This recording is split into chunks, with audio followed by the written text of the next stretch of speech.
Cumnatul meu a împrumutat de la mine 650 de lei, iar când am avut nevoie de bani și i-am cerut înapoi, soacra mea mi-a strigat să le chem pe tatăl meu să-i ceară. Soțul meu a răspuns calm: pregătiți-vă amândoi de închisoare, o replică ce i-a făcut să pălească. Niciodată nu m-am gândit că mariajul meu va începe cu mese pline de lacrimi amare. La nuntă, toată lumea m-a felicitat pentru norocul de a avea un soț blând, harnic și cu spirit antreprenorial. Și eu am crezut la fel. Doar că nu mă așteptam ca persoana cu care trebuia să mă confrunt zilnic să nu fie soțul meu, ci soacra și cumnatul meu. L-am cunoscut pe Silvan la o firmă de transport, unde lucram amândoi cu jumătate de normă. Eu eram contabilă, iar el se ocupa de coordonarea mărfurilor. Amândoi proveneam din familii modeste, fără avantaje materiale. Poate pentru că am crescut amândoi cu greutăți, am înțeles valoarea banilor și a efortului. După aproape 3 ani de relație, am decis să ne căsătorim. Înainte de nuntă, el m-a luat de mână și mi-a spus: nu sunt bogat și nu pot promite că îți voi oferi o viață de lux imediat, dar promit că nu vei suferi niciodată din cauza mea. Am zâmbit și am dat din cap. Atunci am crezut că, atâta timp cât suntem uniți, nicio dificultate nu ne poate învinge. După nuntă, pentru că nu aveam suficienți bani pentru o casă, ne-am mutat cu familia lui. Familia lui nu era săracă. Socrul meu murise cu mulți ani în urmă, lăsând în urmă o casă cu etaj la stradă. Soacra mea avea o mică afacere acasă. Cumnatul meu, cu 7 ani mai mic decât soțul meu, a terminat o școală post-liceală și a rămas acasă, nemulțumit de salariile mici. Chiar din prima zi am simțit o diferență. Soacra m-a privit din cap până în picioare și a spus: fetele din ziua de azi au noroc când se mărită, vin doar cu valiza. Am zâmbit, crezând că este o glumă. Dar cu cât am trăit mai mult acolo, am înțeles că nu fusese o glumă. În fiecare dimineață la 6, 0 trebuia să mă trezesc să gătesc. La 7, 0 plecam la muncă. La aproape 18, 0 când mă întorceam, intram direct în bucătărie. Spălam hainele întregii familii, făceam curat în casă. Chiar și în camera cumnatului meu de 25 de ani, tot eu făceam curățenie.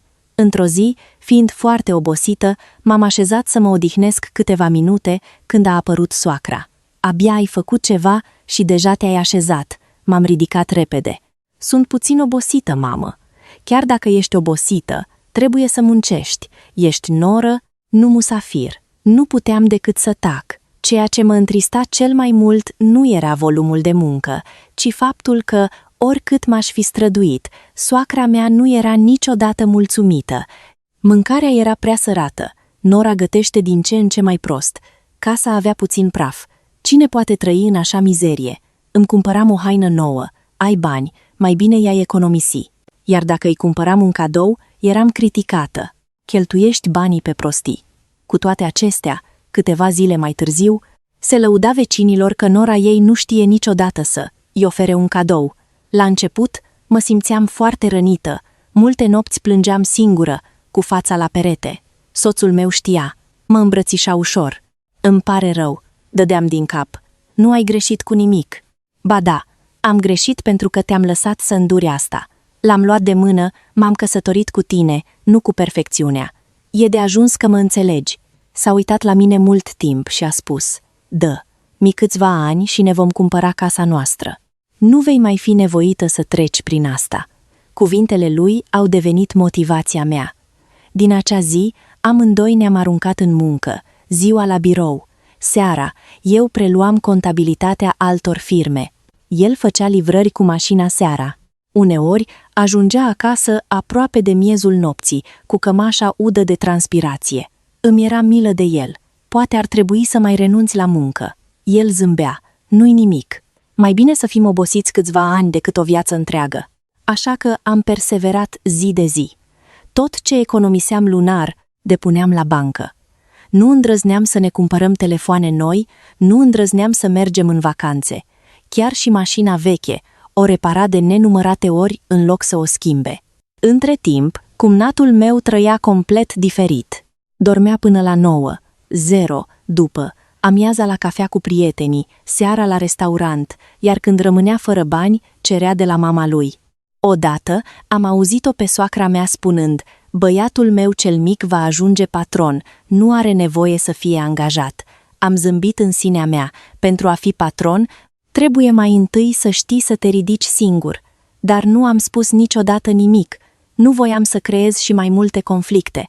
Cel mai mult mă deranja favoritismul evident. Odată, cumnatul a spart o vază de ceramică foarte scumpă. Soacra a zâmbit.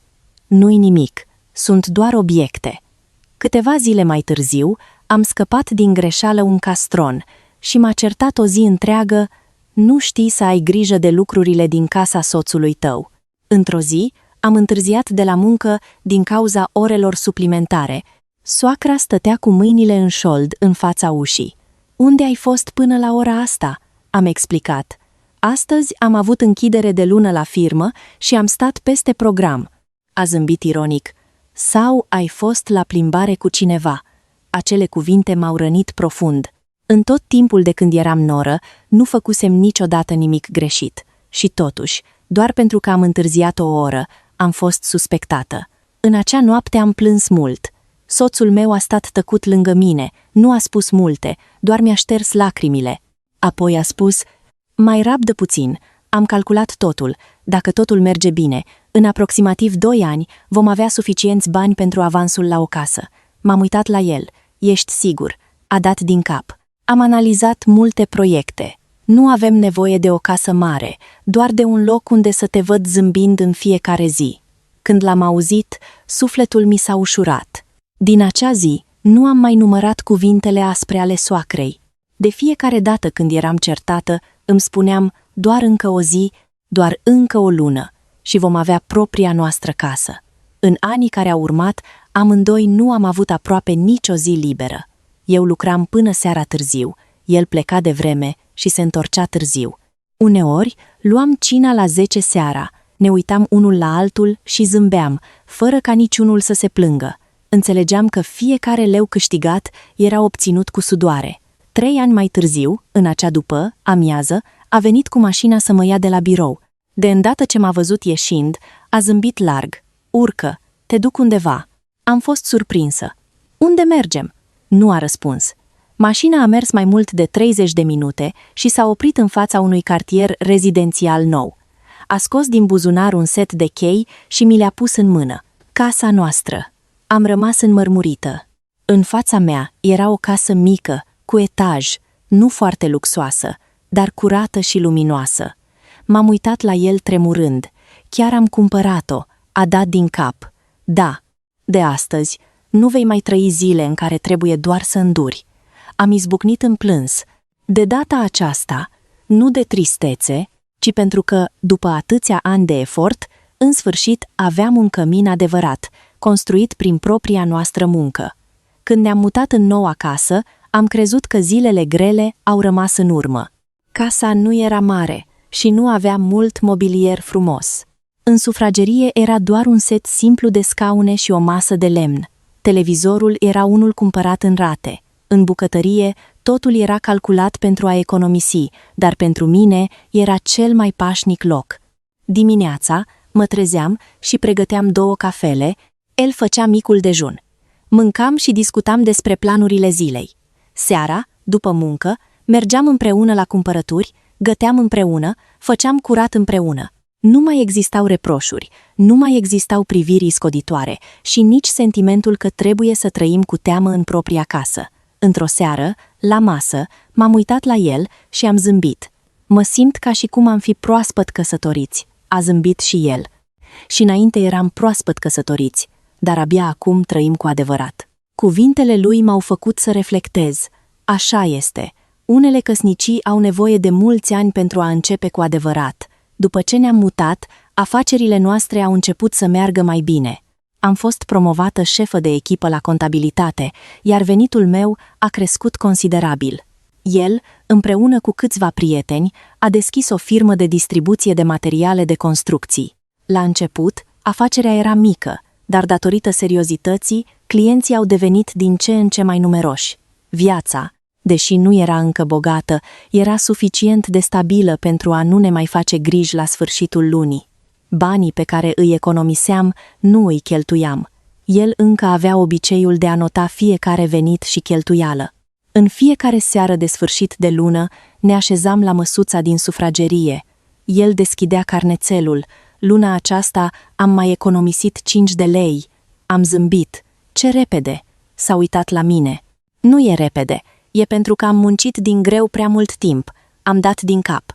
Fiecare leu din acel carnețel era câștigat cu nopți nedormite, mese luate în grabă și nenumărate refuzuri la bucurii simple.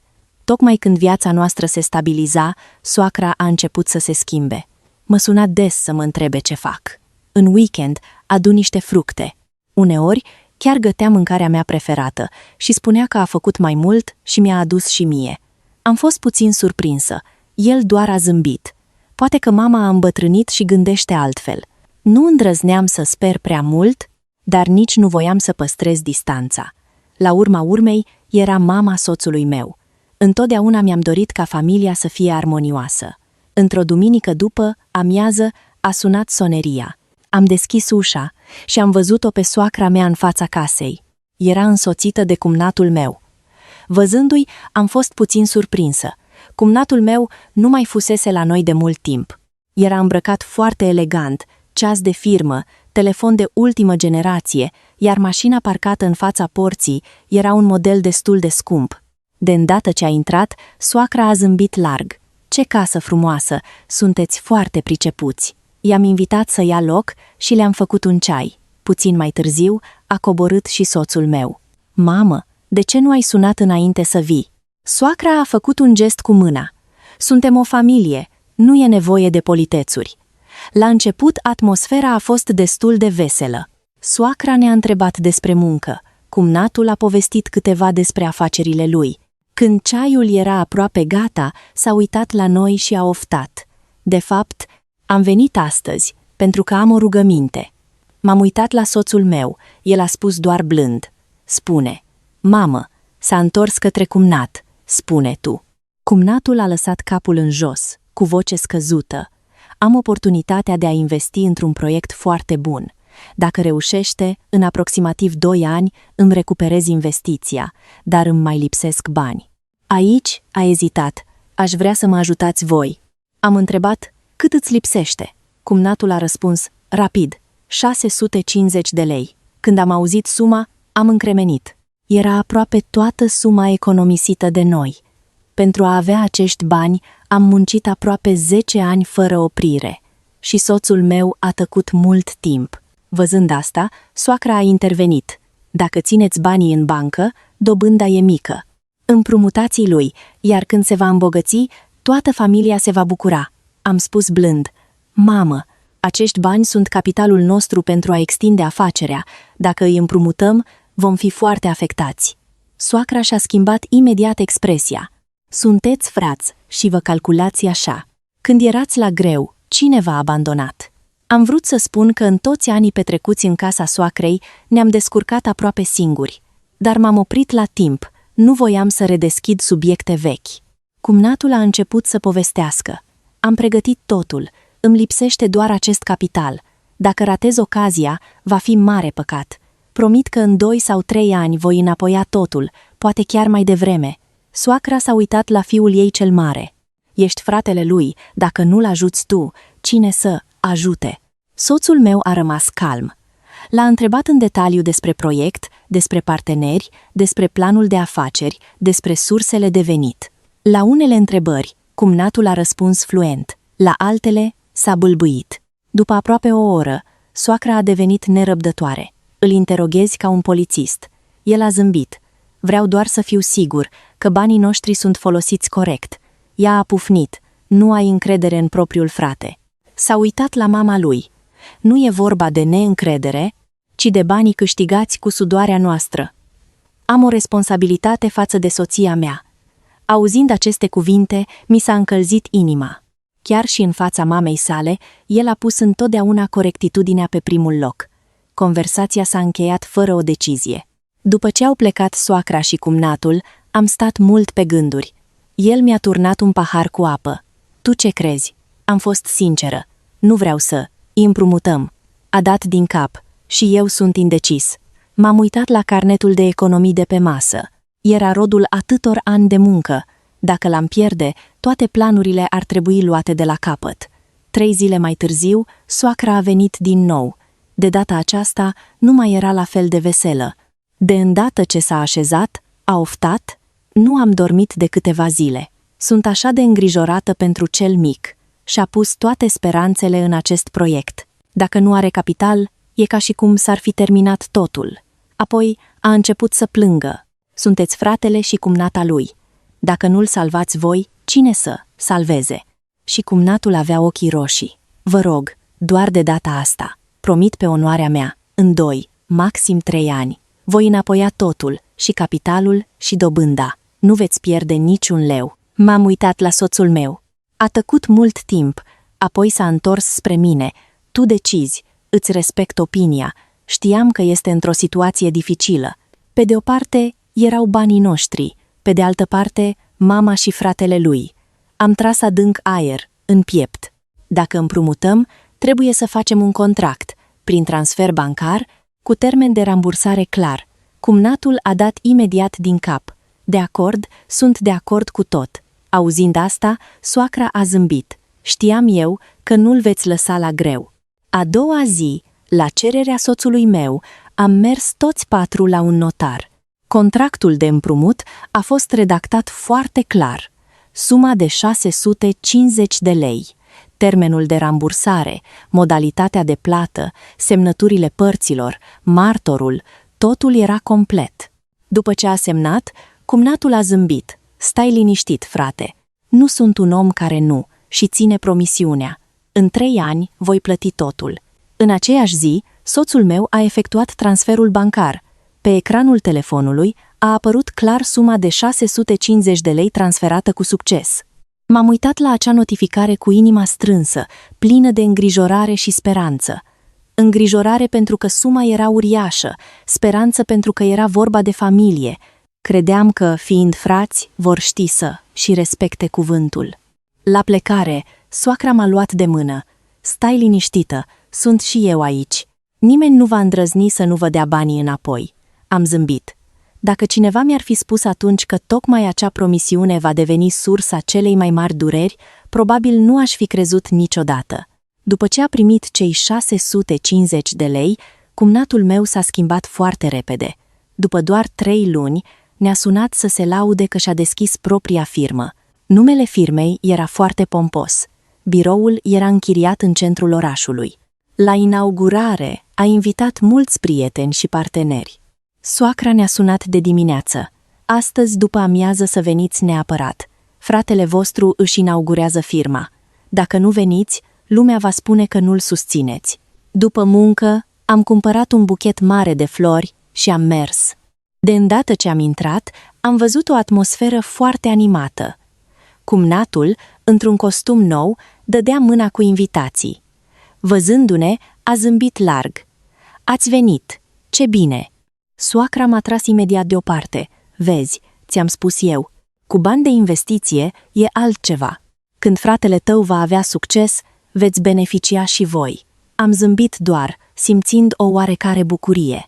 La urma urmei, acei bani erau rodul muncii noastre. Dacă afacerea lui mergea bine și ne returna banii la timp, era un lucru bun. În lunile următoare, cumnatul a postat constant poze pe rețelele de socializare. Ba se întâlnea cu parteneri, ba semna contracte, ba pleca în delegații. Mașina veche a fost rapid înlocuită cu una nouă, de lux. De fiecare dată când venea la mama lui, venea cu acea mașină. Vecinii erau impresionați, iar soacra era extrem de mândră. Spunea adesea: "Băiatul meu cel mic e foarte deștept, în câteva luni face bani cu carul." Unii chiar mă întrebau: "Voi 2 frați lucrați împreună, probabil vă ajutați mult." Eu doar zâmbeam, fiecare cu treaba lui. De fapt, de când i-am dat împrumutul, nu am primit niciun ban înapoi, nici măcar dobândă. Conform contractului, termenul de rambursare era încă departe, așa că nu am menționat nimic. Viața noastră a rămas la fel: muncă, economii, investiții pas cu pas. Soțul meu îmi amintea mereu: "Banii i-am împrumutat, cu ce ne-a mai rămas trebuie să fim și mai atenți." Am dat din cap, de aceea trăiam încă foarte modest. Mașina mea avea aproape 8 ani. Mulți mă sfătuiau să o schimb. Eu doar zâmbeam, încă merge bine. De ce să o schimb? La fel și el.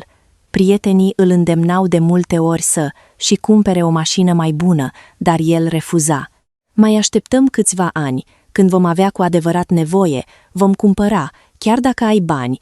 Nu trebuie îi cheltui din impuls. Am păstrat această mentalitate. Între timp, cumnatul devenea din ce în ce mai faimos în familie. La fiecare reuniune de familie, soacra petrecea ore întregi povestind despre succesul fiului cel mic, ba că a semnat un contract de 1 milion, ba că veniturile cresc continuu, ba că se pregătește să deschidă o nouă filială. Odată, s-a uitat la soțul meu și a spus: "Vezi, ți-am spus eu că cel mic are destin de patron, nu m-am înșelat." Soțul meu a zâmbit doar: "Important e să facă afaceri cinstite." Apoi s-a întors spre mine: "Și tu ar trebui să înveți de la el. Ca femeie, trebuie să ai viziune, să investești pentru a te îmbogăți, nu să stai mereu cu banii la ciorap." Am tăcut. Dacă ar fi știut că banii pe care îi investea cumnatul erau ai noștri, probabil nu ar fi vorbit așa. Un an a trecut foarte repede. La aniversarea soacrei, toată familia s-a reunit. Cumnatul a venit cu mașina nouă. Mașina strălucitoare a atras atenția tuturor. Rudele îl lăudau continuu: "Afacerile merg bine." În doar câțiva ani să-ți cumpere așa mașină, soacra zâmbea cu gura până la urechi. Băiatul meu nu m-a dezamăgit niciodată. În timp ce mâncam, cumnatul s-a întors spre soțul meu: "Frate, vreau să mai cumpăr un teren. E o investiție bună acum. Vrei să contribui și tu?" Soțul meu a zâmbit ușor: "Am alte planuri. Mulțumesc." Cumnatul a dat din numeri: "Cum vrei." Doar cine știe să profite de oportunități se îmbogățește. Auzind asta, m-am simțit puțin iritată, dar soțul meu mi-a pus în tăcere mâncare în farfurie. Știa la ce mă gândesc. Când am ajuns acasă, l-am întrebat: "Nu ți se pare că fratele tău s-a schimbat?" A oftat: "Ba da, sper că s-a schimbat doar stilul de viață, nu și felul de a se purta." L-am luat de mână și eu sper la fel. În al 2-lea an, oportunități noi au apărut în carierele noastre. Compania la care lucram voia să deschidă o nouă filială. Mi-au propus să contribui cu capital pentru a deveni acționar. Dacă acceptam, profiturile ar fi fost mult mai mari. În acea seară i-am povestit soțului, a calculat mult timp. Chiar dacă foloseam toți banii rămași, tot nu ajungeau. Am întrebat: "Poate ar trebui să mai așteptăm." A dat din cap: "Nu, e o oportunitate bună. Dacă cumnatul ne returnează banii așa cum a promis, vom avea suficient capital." M-am uitat pe calendar. Mai era puțin peste un an până la scadență. Am zâmbit. Probabil va fi bine. Afacerile lui merg atât de bine. Și el a dat din cap: "Corect, vom aștepta." Timpul a trecut. La începutul celui de-al 3-lea an, i-am amintit discret cumnatului. Era la parastasul socrului meu. În timp ce toată lumea bea ceai, am spus zâmbind: "Mai sunt câteva luni până la scadența contractului, să te pregătești." Cumnatul a zâmbit imediat: "Stai liniștită, cumnată, îmi amintesc de bani, s-ar putea să-i returnez chiar mai devreme." Auzind asta, soacra a intervenit: "Sunteți o familie, de ce îi amintești mereu?" Am răspuns blând: "Doar să nu uite, mamă." A zâmbit ironic: "Cum să uite, nu duce lipsă de bani." Atunci încă credeam că, având o companie, o mașină, o casă, active, 650 de lei nu mai reprezentau o sumă atât de mare pentru el. Însă, de atunci, lucrurile au început să se schimbe. Apelurile mele erau din ce în ce mai rar preluate. La mesaje răspundea după câteva zile. Uneori, răspunsul era foarte scurt: "Sunt ocupat, te sun eu." Dar nu suna niciodată înapoi. I-am povestit soțului și el a început să fie atent. Într-o seară, l-a sunat el, prima dată nu a răspuns, a doua oară a închis. Seara târziu a sunat înapoi: "Sunt cu niște clienți, e ceva urgent." Soțul meu a întrebat doar: "Cum merge treaba?" "Bine, de ce?" El a zâmbit: "Nimic, doar voiam să știu de tine." După ce a închis, a stat pe gânduri mult timp. L-am întrebat: "La ce te gândești?" A dat din cap. Poate că e ocupat cu adevărat, dar tot nu sunt liniștit. La scurt timp după, m-am întâlnit întâmplător cu o veche prietenă care lucra la o bancă. În timpul conversației m-a întrebat: "Cunoști firma cumnatului tău?" Am dat din cap: "Da, de ce?" A ezitat: "Nu nimic, am auzit că firma aceea are datorii destul de mari la bănci." Fii atentă, cuvintele ei m-au pus pe gânduri. Seara i-am povestit soțului, nu a spus nimic, doar a deschis laptopul, a căutat informații despre firmă și a notat câteva lucruri în carnețelul pe care îl folosea pentru a gestiona finanțele familiei. M-am uitat la el. S-a întâmplat ceva. A zâmbit. Încă nu. Vreau doar să fiu pregătit. Dacă totul e bine, cu atât mai multă liniște. Dacă se întâmplă ceva, nu vom fi luați prin surprindere. Nu am mai întrebat nimic. În toți anii de căsnicie am învățat un lucru.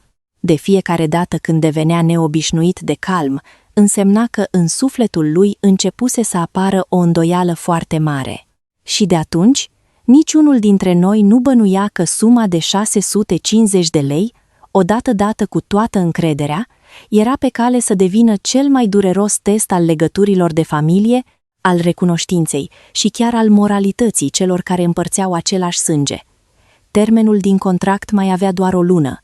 În tot acest timp îmi spuneam să nu gândesc negativ. La urma urmei, cumnatul era familie, promisese de nenumărate ori că va plăti la timp, iar afacerea lui din exterior părea stabilă. Dar cu cât se apropia scadența, cu atât semnele de întrebare se înmulțeau. Îl sunam și auzeam doar tonul lung, ba nu răspundea nimeni, ba telefonul era închis. Într-o noapte, târziu, mi-a trimis un mesaj scurt: "Sunt într-o ședință, te sun mâine", dar a doua zi nu a sunat nimeni. Într-o seară am pus telefonul pe masă și am oftat: "Mi se pare foarte ciudat, iubitule." Soțul meu a ridicat privirea din dosare. "Ce anume?" Înainte, cum îl sunam, răspundea imediat. Acum pare că mă evită. A tăcut câteva secunde. "Lasă-mă să încerc eu." A format numărul. Prima dată. Nu a răspuns nimeni. A doua oară, apelul a fost întrerupt după câteva secunde. Câteva minute mai târziu, cumnatul a sunat înapoi. "Frate, sunt cu niște clienți. E ceva urgent." Soțul meu a răspuns calm: "Nu e urgent. Voiam doar să întreb cum merge treaba."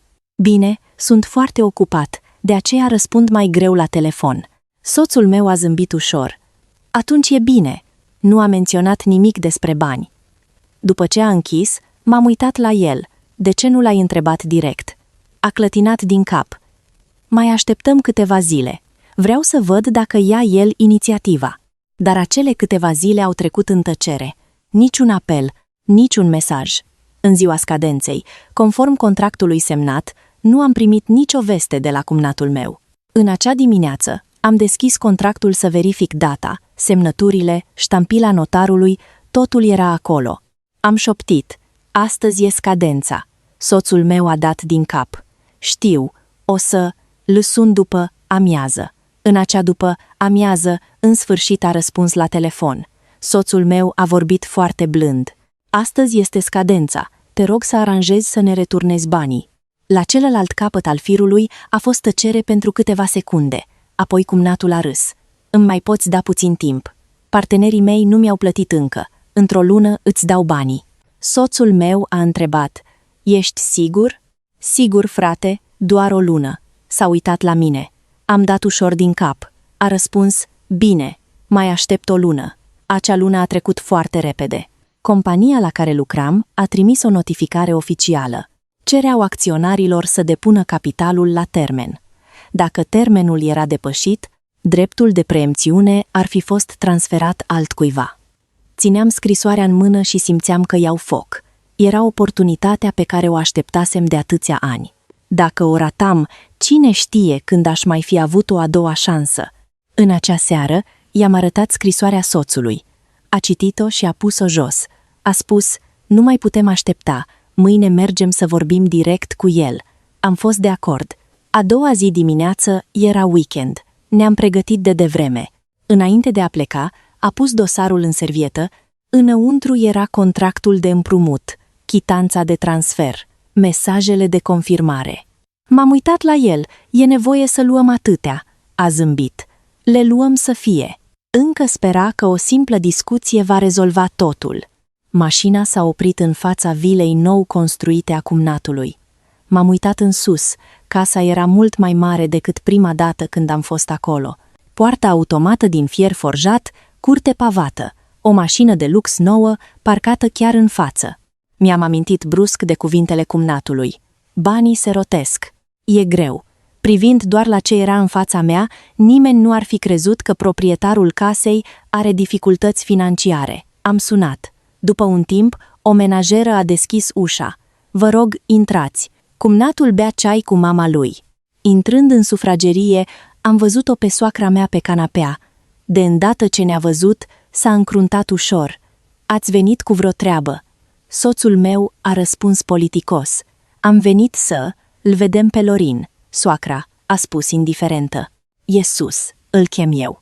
Câteva minute mai târziu, cumnatul a coborât. Fața lui nu mai era la fel de primitoare ca înainte. Ați venit cu vreo problemă. Soțul meu a zâmbit. A venit scadența. Am venit să discutăm despre returnarea celor 650 de lei. Atmosfera din cameră a devenit brusc tăcută. Cumnatul a luat o înghițitură de ceai și a pus ceașca jos. Acum nu am de unde îi scot. Mai mi timp. Soțul meu a întrebat. Cât timp? Nu știu. Să se stabilizeze treaba. Am intervenit eu blând. Data trecută ai spus o lună, acum spui că nu știi. Și noi avem nevoie de capital. Cumnatul s-a lăsat pe spătarul scaunului cu o voce iritată. Toată lumea are nevoie de bani. Am spus eu că nu-i dau înapoi. Așteptați. Soacra a intervenit imediat. Pentru niște bani amărâți faceți atâta scandal. Ce o să zică lumea? Că muriți de foame. Am încercat să rămân calmă. Mamă, 650 de lei nu sunt o sumă mică. Sunt toate economiile noastre. Ea a râs ironic. Și ce? A zis el că nu-i dă înapoi. Mai așteptați. M-am uitat la cumnatul meu. Spune sincer. Când îi vei returna? A dat din numeri. Când o să am? Am încremenit. Când o să am? Aceste 3 cuvinte mi-au dat fiori pe șira spinării. Soțul meu era încă foarte calm. A spus, dacă ai dificultăți, putem stabili o plată în rate. Nu te presez, dar trebuie să avem un plan concret. Cumnatul a clătinat din cap. Nu știu încă. Așteptați. În acest moment, soacra a început să-și arate clar iritarea, a lovit cu pumnul în masă. Ați venit aici să-l presați. Am răspuns. Vreau doar mi recuperez banii conform contractului. Ea a izbucnit în râs. Contract. Între rude. Scoți contractul. Când ați luat banii, era prietenie. Acum când îi cereți, scoateți hârtiile. Am încercat să explic. Chiar dumneavoastră ați spus să facem acte. Ea a făcut un gest cu mâna. Am spus așa ca să fiți liniștiți. Nu mă gândeam că o să vă agățați de ele ca de aur. Atmosfera din cameră a devenit tensionată. Cumnatul s-a ridicat. Plecați acasă. Când o să am bani, vă contactez eu. M-am uitat la el. Încerci să te eschivezi? Nu-i așa. S-a încruntat. Nu exagera. Am luat toată îndrăzneala. Dacă ai cu adevărat bunăvoință, trebuie să ne dai un termen concret. Nu ne lăsa să așteptăm în van. Soacra s-a ridicat brusc. M-a arătat cu degetul. Ești noră și îndrăznești să vii în casa asta să-l interoghezi pe cumnatul tău așa. Am răspuns calm. Îmi cer doar banii înapoi. Ea a înaintat un pas. Ce bani? Am repetat. 650 de lei, suma pe care ați împrumutat-o de la noi, venind cu el la noi acasă. A râs batjocoritor. Banii au fost dați. Ce mai vreți? Auzind asta, inima mi s-a strâns. M-am întors să mă uit la soțul meu. Stătea foarte liniștit. Privirea lui nu era furioasă, nici agitată, doar din ce în ce mai rece. Știam că de fiecare dată când tăcea așa, însemna că își păstra ultimul strop de stăpânire de sine. Iar eu, deși eram pregătită psihologic, nu m-aș fi așteptat niciodată că cele mai dure cuvinte abia urmau. Și că, în doar câteva minute, mama care promisese de atâtea ori că nu-l va lăsa pe fiul cel mic să ne înșele, va fi cea care va rosti cuvintele pe care nu le voi uita niciodată în viața mea. M-am uitat la soacra mea. Încă mai aveam o mică speranță. Credeam că poate e doar nervoasă, că dacă se va calma, își va aminti ziua în care ea însăși l-a adus pe cumnatul meu la noi acasă cu atâtea garanții și promisiuni, dar m-am înșelat. Soacra și-a încrucișat brațele, privindu-ne cu o răceală de parcă am fi fost doi străini. A spus rar: banii au fost dați ca un ajutor pentru fratele vostru. Cine, într-o familie, calculează fiecare leu ca voi. Am încercat să mi păstrez vocea calmă. Mamă, nu au fost bani dați, au fost bani împrumutați. Avem contract, autentificat la notar, cu un termen clar de rambursare. Soacra a izbucnit în râs. Hârtii și iar hârtii. Crezi că mă sperii cu o hârtie? Cumnatul, în acel moment, s-a lăsat pe spătarul scaunului. Nu mai avea acea expresie vinovată de la început, ci o privire indiferentă. Luați-o încet. Când o să am, o să vă dau banii. Am întrebat. Și dacă anul acesta nu ai? A dat din numeri. Atunci la anul. Și dacă nici la anul nu ai, atunci mai așteptați. Răspunsul lui lejer m-a lăsat fără cuvinte.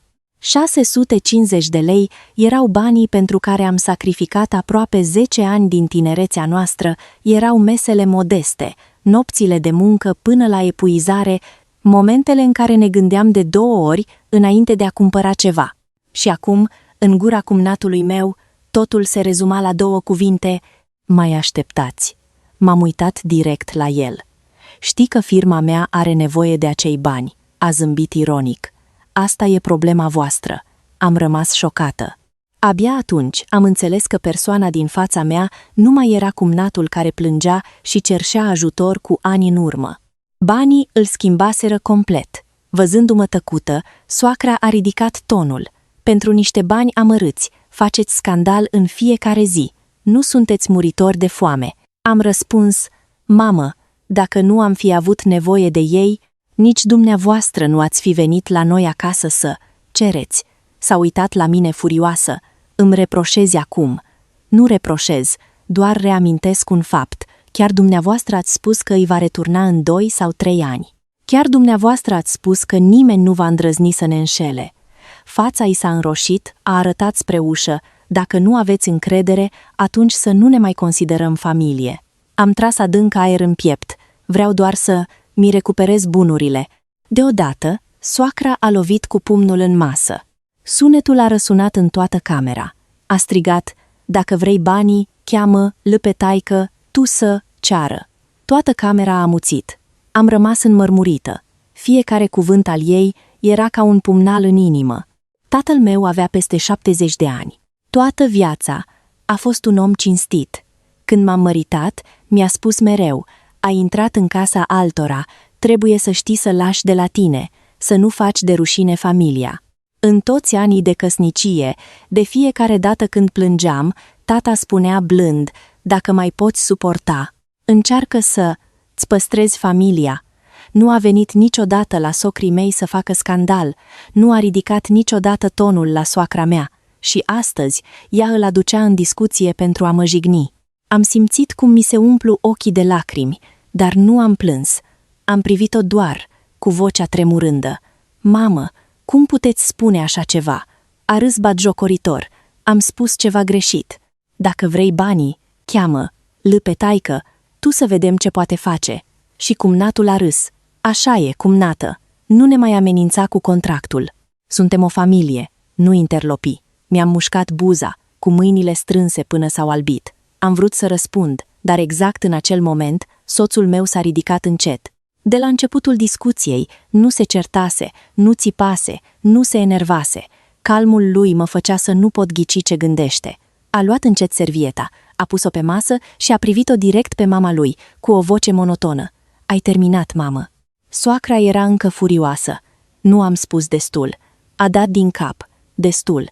S-a întors spre fratele său. Tu mai ai ceva de adăugat? Cumnatul și-a încrucișat brațele. Nu, spun doar un lucru. Nu am bani, fă ce vrei. Soțul meu a dat ușor din cap. Bine. A tăcut câteva secunde. Apoi i-a privit pe fiecare în parte, cu o privire lipsită de orice emoție. Apoi a rostit clar fiecare cuvânt. Pregătiți-vă amândoi de închisoare. Cuvintele au răsunat, nu tare. dar suficient de puternic pentru a îngheța toată camera. M-am întors îl privesc. Nu-mi venea să cred. Acesta era bărbatul care întotdeauna a îndurat pentru familie, cel care nu a contrazis-o niciodată pe mama lui, cel care a încercat mereu să aplaneze conflictele. Și astăzi chiar el a rostit aceste cuvinte. Soacra a rămas cu gura căscată. Se uita la fiul ei cu ochii mari. Ce ai spus? A rămas calm. Am spus, pregătiți-vă amândoi de închisoare. Cumnatul s-a ridicat brusc. Ai înnebunit. Îndrăznești îi dorești răul mamei tale. Soțul meu a clătinat din cap. Nu-i doresc răul nimănui. Spun doar adevărul. Dacă veți continua să rețineți intenționat acești bani, dacă veți nega obligația de a plăti, dacă veți crede că puteți folosi legăturile de familie pentru a ignora legea, atunci ar trebui să vă pregătiți. Soacra a început să urle. Nerecunoscătorule, pentru femeia asta o ameninți pe mama ta. Mai ești om, a rămas nemișcat, fără să răspundă. Ea a urlat și mai tare. Te-am crescut, te-am hrănit și acum mă dai în judecată. Ești un fiu nerecunoscător. Și cumnatul a arătat cu degetul spre el. Te-a întors nevastă, ta împotriva noastră. Nu erai așa înainte. S-a uitat la fratele său. Înainte credeam că ești de bun simț. Înainte credeam că mama e corectă. Dar astăzi am aflat. M-am înșelat. Cumnatul a început să se smiorcăie. Frate, sunt fratele tău. Ai curajul să mă bagi la închisoare. Și soacra a început să plângă. Vrei să râdă lumea de noi. Vrei să mor, să fii mulțumit. Stăteam lângă el, cu inima tulburată. Pe de o parte, erau cei care îmi provocaseră atâta umilință. Pe de altă parte, era soțul care a încercat mereu să și păstreze familia unită. Am înțeles. Pentru a rosti acele cuvinte, cu siguranță a suferit mai mult decât oricine. Dar ceea ce m-a surprins cel mai mult nu au fost cuvintele, ci privirea lui, fără ezitare, fără slăbiciune, doar cu hotărârea unui om care a îndurat prea mult și a decis în sfârșit să apere munca soției sale cu toate mijloacele legale. Iar soacra și cumnatul încă nu știau că în servieta de pe masă nu se afla doar contractul de împrumut, ci și lucruri suficiente pentru a transforma toate negările lor în vorbe goale. Toată camera era cufundată într-o atmosferă grea, sufocantă. După cuvintele soțului meu, nimeni nu a mai scos un sunet. Ticăitul ceasului de perete se auzea straniu de clar. Soacra se uita la fiul ei, de parcă nu ar fi crezut că este cel căruia i-a dat viață. A arătat cu degetul tremurând. Îndrăznești să spui că mama ta merge la închisoare, e clar că te-a vrăjit nevastă ta. Soțul meu a rămas drept. Vocea lui era atât de calmă încât m-a surprins și pe mine. Nu m-a vrăjit nimeni. Îmi apăr doar bunurile legale ale familiei mele. Soacra a râs batjocoritor. Familie? Ce familie? Eu sunt aici, în viață, și tu o pui pe o străină mai presus de mine. A privit-o direct în ochi. Soția mea nu este o străină, ea este familia mea. Acele cuvinte m-au lăsat fără suflare. În atâția ani de căsnicie, era pentru prima dată când, în fața mamei sale, afirma acest lucru atât de hotărât. Soacra s-a înroșit de furie. Repetă ce ai spus. Nu s-a ferit. Am spus că soția mea este familia mea. Am responsabilitatea de a proteja ceea ce am construit împreună. Nimeni nu are dreptul să ne ia asta, indiferent cine ar fi. Cumnatul s-a apropiat, cu o voce plină de furie. Vorbești de parcă ți-am furat banii. Am spus că nu-i dau înapoi. Soțul meu a dat din cap. Corect. Nu ai spus niciodată că nu-i vei da înapoi. Dar nici nu ai propus vreun termen după expirarea contractului. S-a uitat la fratele său, te-am sunat de 3 ori, ai evitat. Ți-am trimis mesaje de 2 ori, nu ai răspuns. Chiar și astăzi, spui doar când o să am, atunci o să dau. Crezi că asta înseamnă bunăvoință? Cumnatul a rămas fără cuvinte pentru câteva secunde, apoi a răspuns. Chiar am dificultăți, trebuie să mă înțelegi. Soțul meu s-a uitat în jur la vila lor, apoi la mașina de lux din curte. În cele din urmă a întrebat încet. Dificultăți atât de mari încât să ți construiești casă nouă, să ți schimbi mașina, să deschizi un nou birou, să organizezi petreceri constant, dar să nu poți returna niciun leu celui care te-a împrumutat. Cumnatul a răspuns imediat.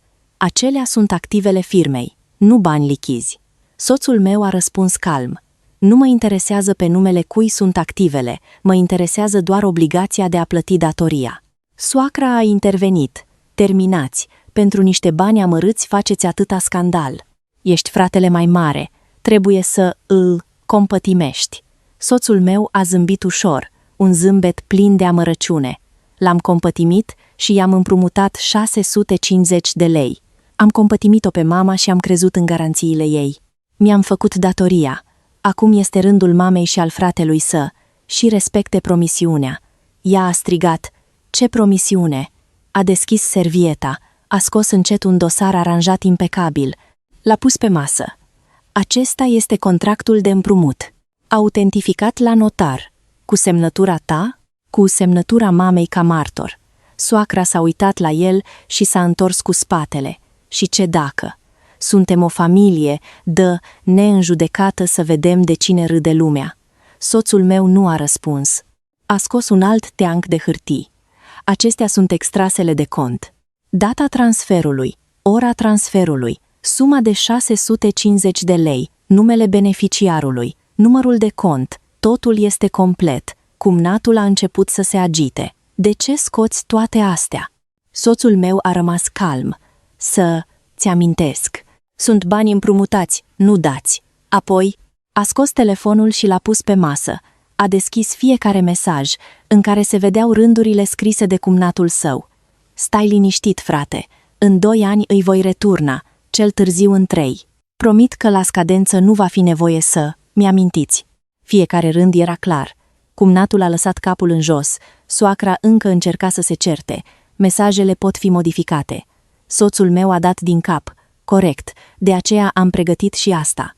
A deschis un fișier audio. Vocea soacrei s-a auzit clar. Eu garantez? Nu va îndrăzni să nu vă dea banii înapoi. Dacă se întâmplă ceva, eu răspund.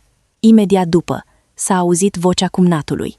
Promit pe onoarea mea, dacă depășesc termenul, îmi asum întreaga responsabilitate. Auzind asta, fața soacrei a pălit. S-a uitat la fiul ei. M-ai înregistrat. El a răspuns. Atunci am cerut permisiunea tuturor să înregistrez pentru a păstra conținutul discuției. Toată lumea a fost de acord, chiar mama a spus că așa e mai sigur. Ea a încercat și amintească și, într-adevăr, în acea zi, după semnarea contractului, el a pus telefonul pe masă și a spus că vrea să înregistreze conținutul pentru a nu exista neînțelegeri mai târziu. Nimeni nu s-a opus. Ba chiar soacra a zâmbit după semnarea contractului. E bine să fii precaut. Nu s-a gândit că astăzi aceleași cuvinte se vor întoarce împotriva ei. Cumnatul a început și piardă calmul. Ai plănuit totul. Te-ai pregătit de mult timp. Soțul meu a clătinat din cap. Nu, am fost doar precaut. Dacă astăzi ți-ai fi respectat promisiunea, aceste lucruri nu ar fi fost niciodată scoase la iveală. Tu le-ai făcut să apară, soacra furioasă. Chiar nu mai ai niciun respect pentru mine. Pentru niște bani faci atâtea scheme.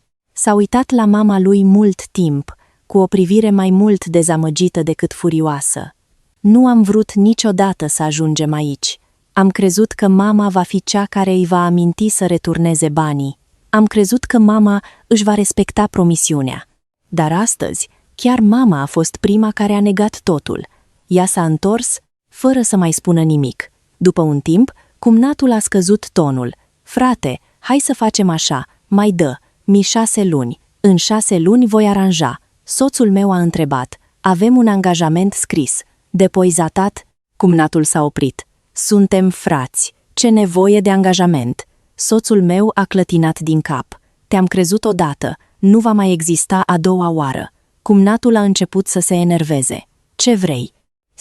Mi vând casa, mașina, să dau faliment. A răspuns calm. Nu te oblig să vinzi nimic. Asta e alegerea ta. Dar trebuie să-ți asumi responsabilitatea pentru datoria ta. Este minimul pentru un adult. Soacra a început din nou să plângă. Ești nemilos, e fratele tău. S-a întors spre ea. Dacă astăzi eu aș fi fost cel care a împrumutat și nu mi-aș fi respectat promisiunea, m-ai fi obligat să plătesc. Ea a tăcut. A continuat. Dacă cel împrumutat ar fi fost altcineva, l-ai fi apărat așa, tot tăcere. A oftat ușor. Știu deja răspunsul. A pus tot dosarul înapoi în servietă, a închis-o, cu mișcări lente. Apoi i-a privit pe mama și pe fratele său pentru ultima dată. Am venit astăzi aici nu pentru a ne certa. Am vrut doar să vă ofer o șansă de a rezolva totul pe cale pașnică, dar se pare că nu vreți, așa că legea va decide. Apoi m-a luat de mână. Hai să mergem, iubito! M-am ridicat în tăcere. Când am ajuns la ușă, am auzit în spate strigătul plângăreț al soacrei. Dacă ieși pe ușa asta, de astăzi să nu-mi mai spui mamă. Soțul meu s-a oprit pentru câteva secunde. Am simțit cum mă strânge mai tare de mână, dar nu s-a întors. A spus doar blând, nu am vrut niciodată să mi pierd mama. Mama este cea care mă îndepărtează. Apoi a deschis ușa. Am ieșit amândoi. În spate au rămas blestemele, plânsetele și cuvintele aspre care nu se mai opreau. M-am urcat în mașină, cu mâinile încă tremurând. Mașina a plecat încet de la vilă. M-am întors să-l privesc pe soțul meu. Conducea atent, cu o față la fel de calmă ca de obicei. Dar știam că în spatele acelui calm se ascundea durerea unui fiu care tocmai a trebuit să aleagă între familie și dreptate, o alegere pe care nimeni nu și-o dorește, dar cu care, în final, a trebuit să se confrunte. Pe tot drumul spre casă, în mașină se auzea doar motorul, nimeni nu a spus nimic. Știam că sufletul lui era greu, iar eu nu eram mai bine. Chiar dacă eram pregătită, nu credeam că lucrurile vor merge atât de departe. Ajunși acasă, și-a scos haina, și-a turnat un pahar cu apă și s-a așezat. S-a uitat mult timp la dosarul de pe masă, m-am așezat în fața lui și l-am întrebat încet. Regreți? S-a uitat la mine. Ce anume? Că ai vorbit dur cu mama. A clătinat din cap. Regret doar că am avut prea multă încredere. Dacă atunci nu am fi fost slabi, astăzi nu s-ar fi ajuns aici. L-am luat de mână, nu te învinovăți. Și eu am fost de acord. A fost decizia noastră. Nu e doar vina ta, a zâmbit foarte ușor. Poate, dar eu sunt fiul ei. O înțeleg mai bine decât tine. Ar fi trebuit să mi dau seama mai devreme. Exact atunci i-a sunat telefonul. Era unchiul său. A răspuns. La celălalt capăt s-a auzit o voce mustrătoare. Ce ai făcut? De ce te-ai certat cu mama ta? Puteați vorbi calm. De ce să ameninți pe fratele tău cu judecata? A răspuns calm. Unchiule, știi toată povestea. Unchiul a tăcut câteva secunde. Mama ta a spus că pentru niște bani amărâți ați făcut scandal. A zâmbit trist. Bani amărâți. 650.000 de lei. Dacă ar fi fost banii tăi, i-ai fi numit amărâți. La celălalt capăt s-a făcut liniște. A continuat. Întreabă pe mama cine l-a adus să se împrumute. Cine a garantat? Cine a spus să stăm liniștiți? Dacă după ce afli totul, tot crezi că am greșit, îmi asum. Apoi a închis. Nici 10 minute mai târziu mi-a sunat mie telefonul, era mătușa. Cum am răspuns? A spus, lasă în pace pe cumnatul tău. Sunteți o familie, nu ajungeți la tribunal, am spus blând. Dacă ai împrumuta pe cineva cu 650 de lei și nu ți-ar da înapoi, ai lăsa o baltă. La celălalt capăt nu s-a mai auzit nimic. După un moment, a oftat, să vorbesc din nou cu mama ta. În acea seară, telefoanele noastre nu s-au oprit din sunat. Rudele au sunat pe rând, unii ne-au sfătuit, alții ne-au certat, unii au spus că suntem prea rigizi, alții au spus, e familie, mai bine pierzi banii decât legătura. La al 10-lea apel, soțul meu a pus telefonul jos. A spus, știi ceva? Nimeni nu a întrebat de ce mama și fratele nu returnează banii. Toți au întrebat doar de ce îi cerem noi. Am rămas tăcută. Era exact ceea ce gândeam și eu. Când cineva este dator, mulți uită de responsabilitatea de a plăti. Îl văd pe cel care cere banii ca pe cel care provoacă problemele. 2 zile mai târziu, un prieten de-al soțului, avocat, a venit la noi. A analizat tot dosarul și a dat din cap. Actele sunt complete. Contractul este legal. Documentele de transfer sunt clare. Mesajele de confirmare, înregistrarea audio, Totul are valoare. Am întrebat, și dacă tot nu plătesc? Avocatul a răspuns, mai întâi, vom trimite o notificare prin care solicităm executarea obligației. Dacă refuză în continuare să coopereze, vom intenta proces. În timpul procesului, dacă se descoperă semne de însușire frauduloasă sau de ascundere a bunurilor, se vor lua măsuri suplimentare conform legii. Auzind asta, m-am întors spre soțul meu. A dat ușor din cap, exact cum anticipase. Chiar a doua zi, notificarea a fost trimisă. 3 zile mai târziu, cumnatul a sunat, cu o voce plină de furie. Chiar ai făcut-o? Soțul meu a răspuns, da. A început să înjure, mai ești fratele meu. Soțul meu a răspuns calm. Dacă m-ai fi considerat încă fratele tău, nu s-ar fi ajuns aici. A strigat, cât vrei, îți dau în rate. Soțul meu a întrebat, cum? Câteva mii de lei pe an. Auzind asta, soțul meu a clătinat din cap, nu se poate. Ai depășit termenul. Ai încălcat promisiunea de nenumărate ori. Nu mai am încredere în promisiuni verbale. La celălalt capăt a început să urle. Mă împingi la moarte. Soțul meu a răspuns, nu, îți cer doar să faci ceea ce ai promis. Apelul s-a încheiat într-o atmosferă tensionată. După amiază, soacra a apărut neanunțată la noi acasă. De îndată ce a intrat, a strigat, chiar aveți de gând să o faceți? Am invitat-o să ia loc. A refuzat. Ce să stau? Răspunde-mi. Soțul meu a ieșit din birou, păstrând o atitudine politicoasă. Mamă, bea un pahar cu apă. A arătat cu degetul spre el. Ești foarte deștept. Îndrăznești să trimiți hârtii acasă. Vrei să râdă vecinii de mine? A răspuns. Nu vreau să râdă nimeni de tine. Vreau doar ca fratele meu și plătească datoria. A trântit geanta pe masă. E fratele tău. Dacă îl presezi, cum o să mai trăiască? S-a uitat la mama lui. Te-ai gândit vreodată cum vom trăi noi dacă nu recuperăm acei bani? A rămas fără cuvinte. A continuat. Tu vezi doar dificultățile lui. Nu ai văzut niciodată greutățile noastre. Știi cum au fost câștigați acei 650 de lei? În 10 ani, 10 ani în care nu ne-am permis o zi de odihnă, nu ne-am cumpărat o mașină nouă, nu am cheltuit o sumă mare. Te-am crezut și ți-am dat. Acum îmi spui să renunț. Nu pot. A început să plângă. Nașterea ta a valorat 3 miliarde. A tăcut mult timp, apoi a spus blând, niciun ban nu poate cumpăra darul nașterii. Îți sunt mereu recunoscător, mamă, dar recunoștința nu înseamnă să accept greșeala. Dacă astăzi renunț, îi voi învăța pe copiii mei că, dacă ești rudă, ai dreptul să iei bunurile altora, nu pot face asta. Soacra s-a ridicat. Te-ai schimbat cu adevărat. A zâmbit ușor. Nu m-am schimbat, doar că astăzi nu mai pot închide ochii. S-a întors spre mine. Totul e din vina ta. Fără tine, fiul meu nu ar fi fost niciodată așa. M-am uitat direct la ea. Pentru prima dată în atâția ani de căsnicie, vocea mea a fost foarte calmă.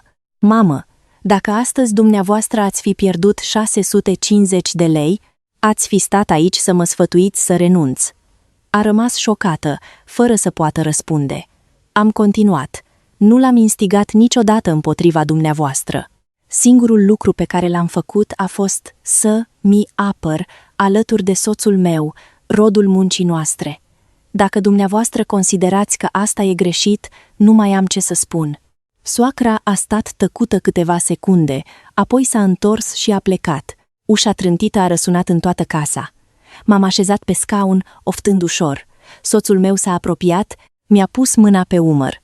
Îmi pare rău, iubito, că a trebuit să auzi din nou aceste cuvinte. Am clătinat din cap. Sunt bine. Mă îngrijorez pentru tine. A zâmbit foarte ușor. Sunt bine. Regret doar că le-am oferit prea multe șanse. M-am uitat la dosarul de pe masă. Am înțeles că, după întâlnirea de astăzi, ultima ușă pentru o rezolvare amiabilă s-a închis. Înainte era doar calea legală. Și de data aceasta, niciunul dintre noi nu mai avea intenția de a da înapoi. După ultima întâlnire cu soacra, casa noastră a revenit la liniștea obișnuită. Dar acea liniște nu mai aducea pace. În fiecare zi primeam telefoane, sfaturi, priviri iscoditoare de la rude. Unii spuneau că suntem prea duri. Alții spuneau că pentru bani Frații se ceartă. Unii clătinau din cap cu regret. Dar nimeni nu știa că, înainte de a ajunge aici, am îndurat luni de zile, am oferit timp suplimentar, am negociat, am deschis nenumărate oportunități, doar că cel care trebuia să le prindă nu a vrut să și țină cuvântul. O săptămână mai târziu, conform procedurii, dosarul a fost depus la autoritatea competentă. De îndată ce a primit notificarea oficială, cumnatul a sunat imediat.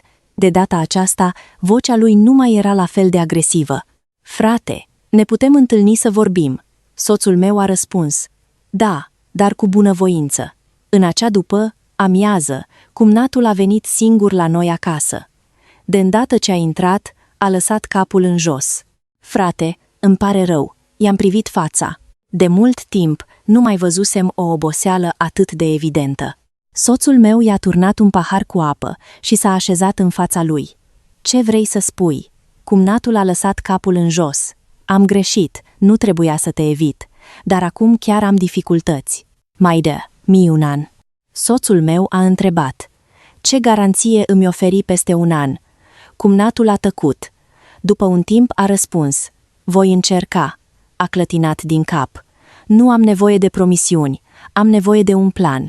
Cum intenționezi să plătești? Vinzi active, iei un credit bancar sau ai o sursă de venit specifică?" Cumnatul și-a mușcat buza. Nu m-am gândit. Auzind asta, am oftat ușor. Mi-am dat seama că venise aici nu pentru a rezolva, ci doar pentru a trage de timp. Și soțul meu a înțeles asta. A spus blând: "Dacă vrei cu adevărat să rezolvi, sunt dispus să stau cu tine toată ziua. Dar dacă vii doar să ceri timp fără un plan, nu mai avem ce discuta." Cumnatul a roșit. "Frate, nu mai ai încredere în mine." S-a uitat direct la fratele său. "Am avut încredere. Atât de multă, încât ți-am încredințat toate economiile noastre de aproape 10 ani. Tu ai distrus acea încredere, nu eu." Cumnatul a stat cu capul în jos mult timp, în cele din urmă s-a ridicat. "Am înțeles." Apoi a plecat în tăcere. I-am urmărit silueta, fără a simți nicio satisfacție, ci doar regret. Regret pentru o legătură de familie care nu ar fi trebuit să se termine așa. Câteva zile mai târziu, o rudă din domeniul imobiliar m-a întâlnit întâmplător. M-a tras deoparte. "Știi, în ultima vreme, cumnatul tău încearcă să vândă un teren." Am fost surprinsă. "Vinde un teren." A dat din cap. "Da, dar am auzit că încearcă să transfere proprietatea pe numele altcuiva înainte." I-am mulțumit și m-am întors în grabă acasă. În acea seară, i-am povestit soțului. A stat pe gânduri, exact cum am prezis. L-am întrebat: "Știai dinainte?" A dat din cap. Dacă ar fi vrut cu adevărat să plătească, ar fi trebuit să vândă activele de mult timp, iar acum abia se agită. "Mă tem că scopul nu este să plătească, ci să evite obligația." M-am uitat la el. "Și ce facem?" A răspuns: "Vom urma procedura legală, fără presupuneri, fără concluzii. Vom vorbi doar despre ceea ce avem dovezi, iar pentru restul vom aștepta ca autoritățile să verifice." Cu cât îl ascultam, cu atât îl admiram mai mult. Chiar dacă era victima, a rămas mereu lucid. Nu a exagerat din furie, nu a acționat impulsiv din dezamăgire. Câteva zile mai târziu, soacra a apărut din nou. De data aceasta, nu mai era zgomotoasă, fața ei era mult mai trasă. S-a așezat cu o voce scăzută: "Hai să facem așa. Îi spun să vă dea 200 de lei acum, iar restul mai târziu." Soțul meu a întrebat: "Cât de târziu?" A răspuns: "Nu știu." A clătinat ușor din cap. "Mamă, nici acum nu înțelegi. Nu am nevoie de promisiuni, ci de fapte." L-a luat de mână. "Te rog, nu-l lăsa pe fratele tău să se facă de râs. Are o afacere, un viitor." S-a uitat la mama lui, cu o voce lentă: "Și viitorul nostru. Dacă pierdem acei bani, câte planuri trebuie să oprim, câte oportunități au trecut." S-a gândit cineva la noi. Soacra a lăsat capul în jos, fără să poată spune nimic. După un timp, a spus printre lacrimi: "Îmi e milă de el." A răspuns: "Știu, dar tocmai pentru că i-ai purtat de grijă greșit, astăzi crede că orice ar face, mama îl va proteja." A izbucnit în plâns. Nu am crezut că se va ajunge aici. Soțul meu a oftat ușor. Nici eu nu am crezut. Dacă în acea zi ai fi spus doar un cuvânt, să convingi să plătească, nimeni nu ar fi suferit. Și-a șters lacrimile. Încă îmi spui mamă, atunci de ce am ajuns aici? S-a uitat la mama lui mult timp, încă îți spun mamă. Asta nu se va schimba. Dar dragostea nu poate înlocui dreptatea. Dacă astăzi închid ochii, mâine va crede în continuare că, având-o pe mama, nu trebuie să-și asume responsabilitatea. Nu vreau asta. Soacra a rămas tăcută. Pentru prima dată de când a început totul, nu a mai contrazis, nu a mai certat, ci a stat tăcută, privind în podea. Am înțeles că poate în sufletul ei începuse să realizeze că favoritismul de atâția ani îl împinsese pe fiul cel mic pe calea greșită. Înainte de a pleca, a stat mult timp la ușă, apoi s-a întors spre fiul ei. Dacă într-o zi va regreta, îl vei ierta. Soțul meu a răspuns foarte blând. Nu l-am urât niciodată. Vreau doar să-și asume responsabilitatea pentru faptele sale. Când se va îndrepta cu adevărat, voi fi în continuare fratele lui. Soacra a dat din cap, cu ochii roșii, apoi a ieșit în tăcere pe poartă. Stăteam lângă soțul meu, urmărind-o cum dispare, cu un sentiment ciudat în suflet. Dacă de la început soacra ar fi fost corectă cu ambii fii, dacă l-ar fi învățat pe cumnatul meu că datoriile trebuie plătite și greșelile recunoscute, poate că astăzi nimeni nu ar fi suferit. Soțul meu m-a luat ușor de mână, a zâmbit trist. Indiferent de rezultat, măcar știu că am făcut ceea ce trebuia. I-am strâns mâna. Pentru prima dată după multe zile, am simțit o oarecare liniște, pentru că am înțeles că, odată ce am ales calea dreptății și a respectului față de lege, singurul lucru pe care trebuia să-l facem era să așteptăm cu răbdare rezultatul. Nu cu ură, ci cu credința că fiecare promisiune, în final, trebuie onorată cu responsabilitate. În zilele următoare, viața noastră a revenit treptat la normal. Mergeam la muncă de dimineața până seara. El își conducea afacerea ca înainte. Din exterior, nimic nu părea schimbat. Dar în sufletul nostru, știam că fiecare zi era o zi de așteptare, nu a banilor, ci a unui rezultat corect. Multe nopți mă trezeam și îl vedeam la birou, cu lumina galbenă reflectându-i fața gânditoare. Mă apropiam cu un pahar de lapte cald. Încă nu dormi. A închis carnetul. Mai am puțin de lucru. Știam că minte. Treaba era gata de mult. Ceea ce îl ținea treaz erau gândurile. M-am așezat lângă el. Te gândești la mama. A tăcut o clipă, apoi a dat din cap. Îmi amintesc, când eram mic, mama a avut o viață grea. Ne-a crescut singură. Uneori nu mânca pentru a ne da nouă. Vorbind despre asta, ochii i s-au înroșit. Nu am uitat niciodată eforturile ei, de aceea mă doare și acum. L-am luat de mână. Înțeleg. Dar dacă astăzi cedezi din nou, nu numai că vom suferi noi, dar și mama va continua să creadă că trebuie să-l protejeze cu orice preț. S-a uitat la mine. Noroc că te am pe tine. Altfel probabil aș fi continuat să tac, ca în toți anii de până acum. Am clătinat ușor din cap. Nu. Este pentru că ai știut mereu să distingi între bine și rău. Eu doar am fost alături de tine. A zâmbit. Un zâmbet ușor, dar sincer. A fost pentru prima dată după multe luni când i-am văzut privirea mai puțin împovărată. La scurt timp după, o rudă ne-a sunat să ne spună că cumnatul a început să meargă la fiecare rudă, nu pentru a-și cere scuze, ci pentru a povesti o versiune a poveștii care să avantajeze. Spunea că fratele său este influențat de soție, că sunt lacomă, că am călcat în picioare legăturile de familie, unii l-au crezut, alții nu. Dar ceea ce m-a surprins a fost unchiul, cel care îl certase pe soțul meu la telefon. Într-o după amiază, a venit neanunțat la noi. De îndată ce a intrat, a spus: "Vă rog să mă iertați." Am fost amândoi surprinși. S-a așezat și a oftat. Atunci am ascultat doar ce a spus mama voastră și v-am judecat greșit. După ce am văzut contractul, actele, am înțeles că lucrurile nu stau așa cum credeam. Soțul meu a zâmbit: "Nu-i nimic." "Unchiule." Unchiul s-a uitat la el mult timp și a spus: "Ai procedat corect.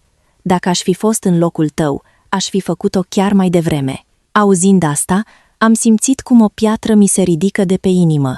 Nu pentru că aveam un aliat în plus, ci pentru că, în sfârșit, cineva a fost dispus să privească adevărul în față. După unchiul, și alte rude au aflat povestea completă. Zvonurile au început să se schimbe. Nimeni nu mai spunea că suntem lacomi. În schimb, o criticau pe soacra pentru favoritismul ei, pe cumnatul pentru lipsa de onoare. Unii chiar au mers la soacra acasă să îi spună: dacă fiul tău a greșit, trebuie să recunoască, banii împrumutați trebuie returnați, nu poți cere altora să se sacrifice la nesfârșit. Aceste cuvinte se pare că au avut un mare impact asupra ei.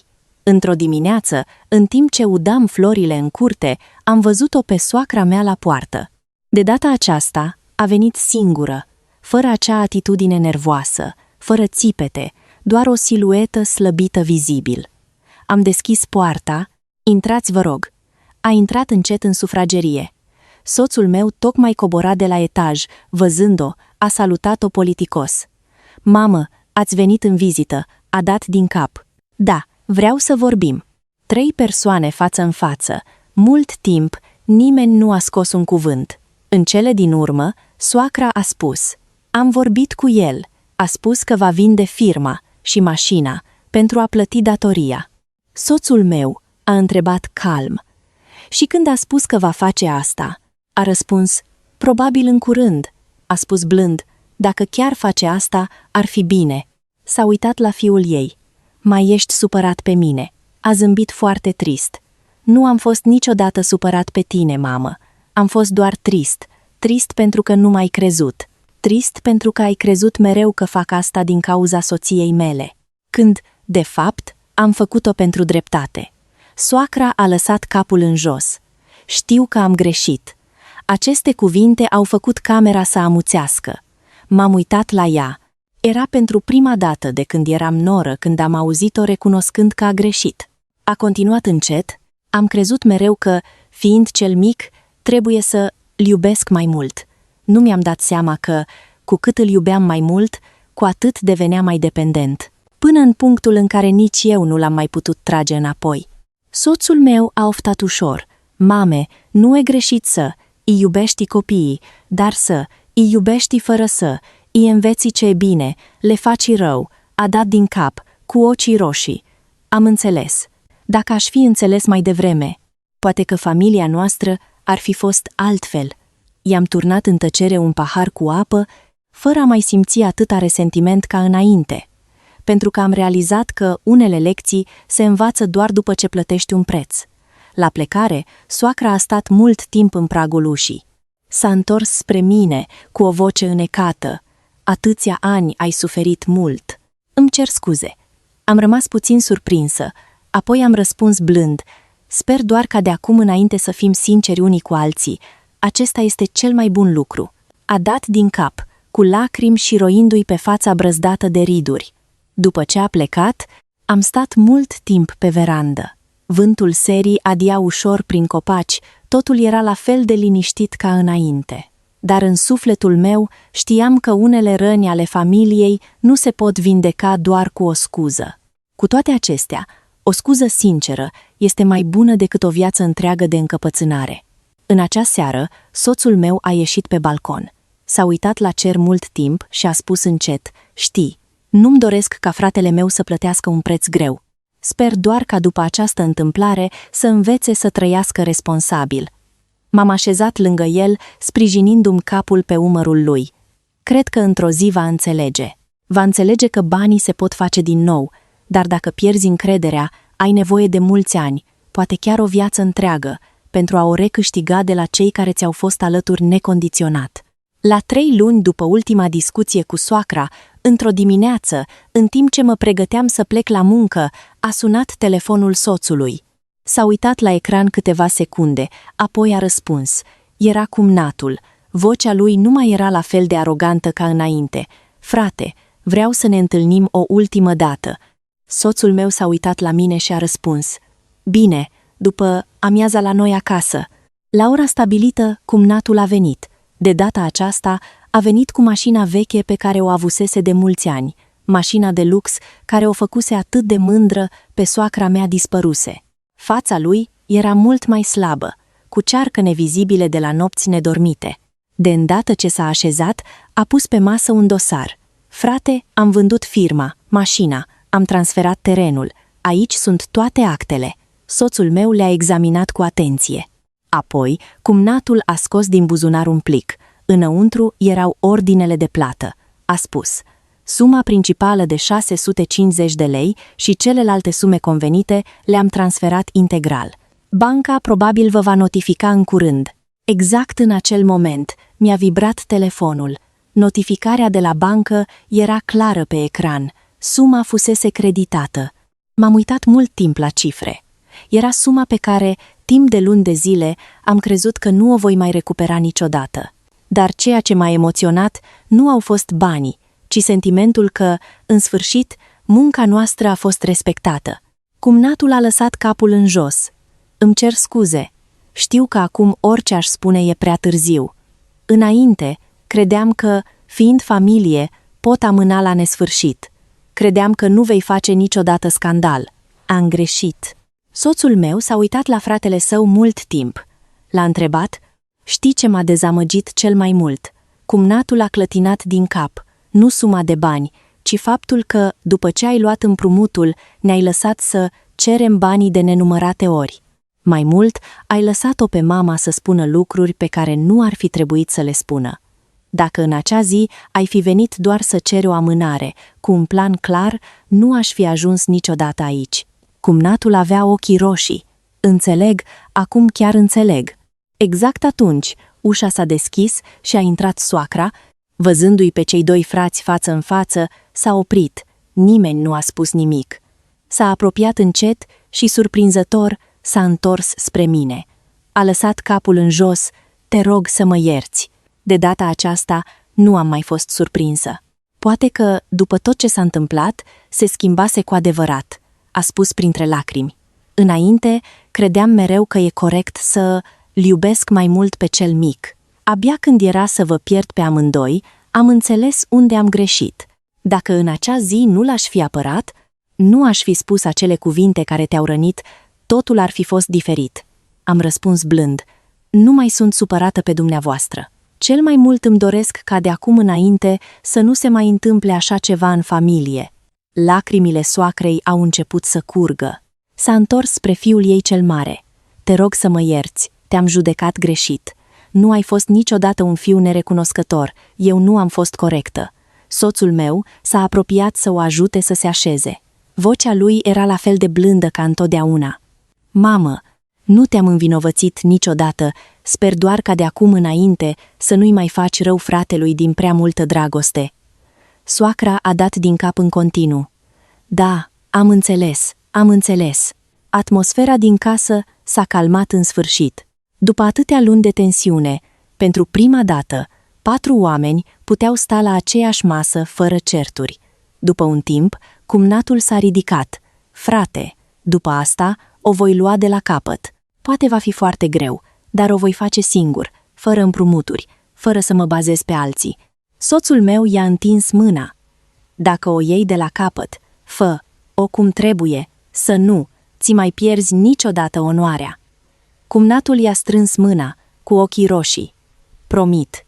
După ce au plecat soacra și cumnatul, casa a revenit la liniștea ei obișnuită. Stăteam pe balcon, privind copacii din curte legănându-se în vânt. Soarele serii arunca raze aurii peste mica noastră curte. Am spus încet: în sfârșit s-a terminat. Soțul meu, stând lângă mine, a zâmbit. Da, s-a terminat. L-am întrebat: dacă ai putea da timpul înapoi, i-ai mai împrumuta acei bani fratelui tău. S-a gândit mult timp și a răspuns: da, dar aș alege cu grijă în cine să am încredere. Nu e greșit să ai încredere în oameni, greșit este să ai încredere și să ignori responsabilitatea. Am zâmbit. Asta am învățat și eu. Familia este un loc al iubirii, dar afecțiunea nu poate înlocui onestitatea. Cu cât ești mai apropiat de cineva, cu atât mai mult trebuie să ți respecti cuvântul. Pentru că o singură promisiune încălcată poate distruge cel mai prețios lucru: încrederea. La scurt timp după, compania la care lucram a deschis o a doua filială. De data aceasta, datorită banilor recuperați, am devenit oficial acționar.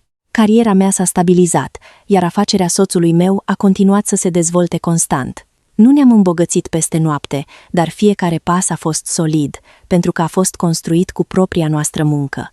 Soacra mai venea ocazional în vizită. Nu mai era la fel de părtinitoare. De fiecare dată aducea legume din grădină sau fructe. Uneori chiar m-a ajutat la gătit și cumnatul a început să muncească din greu. A luat-o de la capăt cu contracte mici. De fiecare dată când se întâlnea cu fratele său, era foarte respectuos. Poate că, după acea cădere, a înțeles că niciun succes nu este durabil dacă este construit pe lipsa de onoare. Într-o seară, în timp ce beam un ceai pe verandă, m-am uitat la soțul meu și l-am întrebat: "Regreți lunile care au trecut?" A clătinat ușor din cap. Nu, pentru că fără acele evenimente, poate că nimeni din familie nu ar fi văzut niciodată adevărul. Am zâmbit. Așa este. Unele lecții au un preț foarte mare. Dar dacă, după toate acestea, oamenii învață să recunoască, să îndrepte și să trăiască mai cinstit, atunci prețul nu este complet în zadar. M-am uitat la căsuța noastră, unde fiecare cărămidă a fost pusă cu sudoarea noastră. Am înțeles că cel mai mare bun al nostru nu sunt banii din bancă sau casa în care locuim, ci unitatea noastră, un soț care știe să apere dreptatea, o căsnicie construită pe respect și corectitudine. Și din propria noastră poveste am ajuns să cred și mai mult că în orice relație, legăturile de familie sunt durabile doar atunci când sunt păstrate cu sinceritate, responsabilitate și onoare.